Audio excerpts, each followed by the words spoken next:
ഉയർന്ന കാലത്തിൽ ദേവതകളുടെ പ്രാർത്ഥന കേട്ട് പരമശക്തികളായ ശിവനും മഹാവിഷ്ണുവും ഒന്നായി. ആ ദിവ്യശക്തിയിൽ നിന്നും ജനിച്ചു ഒരാശിസ് ഹരിഹരപുത്രൻ സ്വാമി അയ്യപ്പൻ. ശൈശവത്തിൽ തന്നെ ദിവ്യപ്രഭയിൽ തിളങ്ങുന്ന ബാലൻ ധർമ്മത്തെ കാത്തുസൂക്ഷിക്കാനുള്ള ലക്ഷ്യത്തോടെ ശബരിമലയുടെ പുരാതന വനാന്തരങ്ങളിലേക്ക് യാത്രയായി. വില്ലും അമ്പും ചുമന്നുകൊണ്ട് സൗമ്യതയും ശക്തിയും ചേർന്നൊരു ദിവ്യയാത്ര. ഇതാ യുവ അയ്യപ്പന്റെ ആദ്യ പാദയാത്ര. ദൈവങ്ങളുടെ പാതയെന്നറിയപ്പെടുന്ന ശബരിമലയുടെ ആഴമുള്ള വനാന്തരം, മഞ്ഞ് നിറഞ്ഞ പർവ്വതങ്ങൾ, പുരാതന മരങ്ങൾ, ദിവ്യതയുടെ നിശബ്ദത നിറഞ്ഞ ആ പാതയിലൂടെ ഉറച്ച ചുവടുകളോടെ മുന്നോട്ടു നടന്നു ഹരിഹരപുത്രൻ അയ്യപ്പൻ. വില്ലും അമ്പും ചുമന്നുള്ള ഓരോ ചുവടും ധർമ്മത്തിന്റെ ശബ്ദമായി ഉയർന്നു.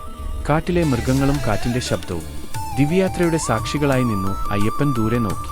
മഹിഷിയെ സംഹരിക്കാനായുള്ള ദൗത്യം ദാനായി അടുത്തുവരുന്നതായി അവൻ അനുഭവിച്ചു. ധൈര്യവും ദയയും ഒരുമിച്ചൊഴുകുന്നു. ദിവ്യോദ്ധാവിന്റെ പാദയാത്ര ഇവിടെ ആരംഭിച്ചു. ശബരിമലയുടെ ആഴത്തിനുള്ളിലെ കനത്ത വനാന്തരങ്ങളിൽ അജയ്യമായ ശക്തിയോടെ ഭരിച്ചിരുന്ന ഒരു മഹാവീരൻ ഉണ്ടായിരുന്നു, വാവർ സ്വാമി. കാട്ടിന്റെ നിയമം അവന്റെ കയ്യിലായിരുന്നു. വാളിന്റെ മൂർച്ചയും ധൈര്യത്തിന്റെ തിളക്കവും. ഒരു ദിവസം ദൂരത്ത് ദിവ്യപ്രഭയിൽ തിളങ്ങും ഒരു ബാലനെ വാവറുടെ ആളുകൾ കണ്ടു. ആരാണ് ഈ വനപാതയിൽ ധൈര്യത്തോടെ നടക്കുന്ന ബാലൻ? അവന്റെ ശാന്തതയും ധൈര്യവും വാവറുടെ മനസ്സിൽ സംശയം ഉണർത്തി. വാവർ മുന്നോട്ട് വന്ന് ഗംഭീരമായി ചോദിച്ചു, എന്റെ വനത്തിൽ കടക്കുന്നത് ആരാണ്? വാവറും അയ്യപ്പനും നേർക്കുനേർ നിന്നപ്പോൾ വനം നിശബ്ദമായി. അവരുടെ ചുവടുകൾ മാത്രം പർവ്വതത്തിൽ മുഴങ്ങി. ആ വാവർ ശക്തിയായി വാളുയർത്തി ആക്രമിച്ചു. മിന്നൽ പോലെ അവന്റെ പ്രഹരം പർവ്വതങ്ങളിൽ പ്രതിധ്വനിച്ചു. പക്ഷേ അയ്യപ്പൻ ശാന്തവും ദിവ്യവും ആയ ചലനങ്ങളാൽ ഓരോ പ്രഹരവും സുഖമായി ഒഴിവാക്കി.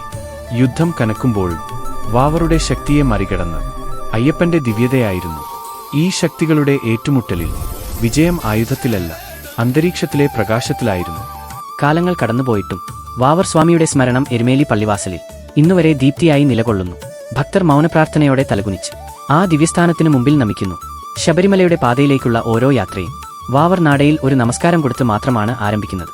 ഗവളിൽ ചന്ദനം, തോളിൽ ഇരുമുടി, കരുത്തും ഭക്തിയും നിറഞ്ഞ ചുവടുകൾ, പ്രഭാതത്തിന്റെ ആദ്യകിരണങ്ങൾ ശബരിമല സന്നിധാനത്തെ സ്വർണ്ണക്കിരീടമായി മാറ്റുമ്പോൾ അയ്യപ്പന്റെ പടികളിലേക്ക് വരുന്നു. ആ ആയിരക്കണക്കിന് ചുവടുകൾ ദിവ്യതയുടെ ശബ്ദമായി ഉയരുന്നു. ആകാശത്തെയും പർവ്വതങ്ങളെയും സാക്ഷിയാക്കി അയ്യപ്പനും വാവരും ഒരുമിച്ച് നിൽക്കുന്നു. ആ നിമിഷം ഒരു സത്യത്തെ പറഞ്ഞു, ധർമ്മത്തെ കാക്കുന്ന ഹൃദയങ്ങൾക്കിടയിൽ മതങ്ങളും അതിരുകളും ഇല്ലെന്ന്. ഇത് ഒന്നിനകം അവസാനിച്ചൊരു കഥയല്ല, കാലത്തെ അതിജീവിച്ച് ഒരു ദിവ്യബന്ധത്തിന്റെ പാദയാത്രയാണ്. സ്വാമിയെ ശരണം അയ്യപ്പ.